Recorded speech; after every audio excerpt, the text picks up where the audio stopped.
দেখো ভোর ভোর বেরিয়ে পড়েছি মর্নিং ওয়াক করতে। তো আমি আর তোমাদের দাদা ভাই বিগত কয়েকদিন ধরে আর কি মর্নিং ওয়াক করতে বেরোচ্ছি। তো অ্যাকচুয়াল হচ্ছে কি ওটা উদ্দেশ্যটা ওর, মানে ওই আমাকে ডেকে ডেকে ভোরবেলায় তোলে। তো এক দুদিন ওঠার সময় একটু খুব কষ্ট হয়েছিল, তারপর সেটিং হয়ে গেছে। তো প্রতিদিন রাস্তার মধ্যে আমি একজন বয়স্ক ঠাকুমা আর দাদুকে দেখতে পাই, যাদের এনার্জি অনেকটাই। আমরা যখন যাই ওনারা তখন উল্টো দিক থেকে আসে। তো প্রতিদিনই দেখা হয়। তো ভাবি ওনাদের দেখে যে কতটা ওনারা এখনও স্ট্রং আছে। তো এতটা স্ট্রং মনে হয় আমরাও ওই বয়সে গিয়ে থাকতে পারবো না।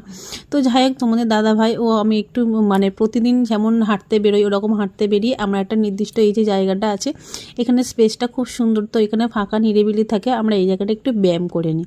তো প্রতিদিনের মতন এই জায়গাটা দেখো, চারিদিকে কিন্তু কুয়াশা ভর্তি, তোমরা দেখতেই পাচ্ছ কতটা কুয়াশা ঘেরা। মোটামুটি ব্যায়াম করার আমরা 15-20 মিনিট ওখানে ব্যায়াম করে আবার ফিরে আসি। তো বাড়ি ফিরে এসে এদিকে দেখতে পাচ্ছ আমি বিছানাটা গোছাচ্ছি।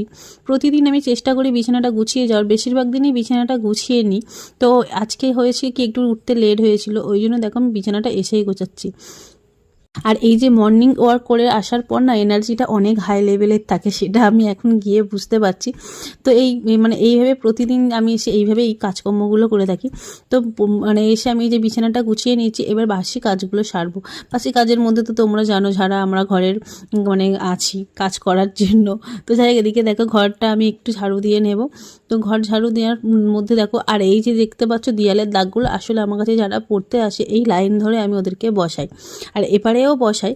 তো এই যে লাইন ধরে ওগুলো মানে বড়রা বসে। তো তার কারণে দেখো একটা মাথা বা পিঠের ঘষা লেগে যে দাগটা সেটা দেয়ালের মধ্যে হয়ে গেছে, এটারও একটা কিছু ব্যবস্থা খুব তাড়াতাড়ি করতে হবে। আর এই দিকে দেখতে পাচ্ছ আমি ঘরটাকে ঝাড়ুও দিয়ে নিয়েছি, নিয়ে একটু মুছে নিচ্ছি। আর এই যে দেখো ঘর মোছার স্পিডটা দেখতে পাচ্ছ, আসলে এটা ক্যামেরার মধ্যে স্পিডটা হয়েছে। আর এইদিকে দেখতেই পাচ্ছি আমি ঘরও মুছে নিয়েছি, আর তার আগে আমি ব্রাশটাও করে নিয়েছি। তো ঘরের কোনা যেমন প্রতিদিন মুছি তেমনই মুছে নিচ্ছি। আর এদিকে দেখো তোমাদের দাদা ভাইয়ের জন্য আগের দিন চিয়া সিড ভিজিয়ে রেখেছিলাম। তো আগের একটা কৌটো চিয়া সিড খাওয়া হয়ে গেছিলো, আর এটা আবার অর্ডার করেছিল। তো তার মধ্যে এটা ছিল 500 গ্রামের। তো এটা অনেকটা পরিমাণে, আমি কয়েকদিন খেয়েছিলাম আবার বন্ধ রেখেছি।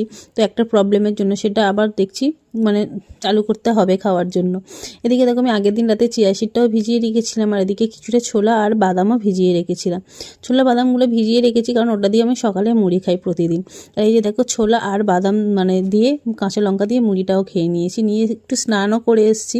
এসে মোটামুটি মানে পুজো দেওয়ার জন্য গুছিয়ে নিয়েছি। তোমাদের দাদাভাই কিছুটা ফল এনেছিল, ফলগুলো আমি গুছিয়ে নিয়েছিলাম কিছুটা ঠাকুর ঘরে দেবো বলে। তো সেদিন মানে মানে ফুলের মালা মিষ্টি সবই এনেছিল পূজা দেওয়ার জন্য। আর এদিকে দেখো আমি বড় মাকে একটু আরতিও করে নিচ্ছি। তো প্রতিদিন যেমন ভগবানকে দেওয়া হয় তেমনই দিয়েছি। ভিডিওটাকে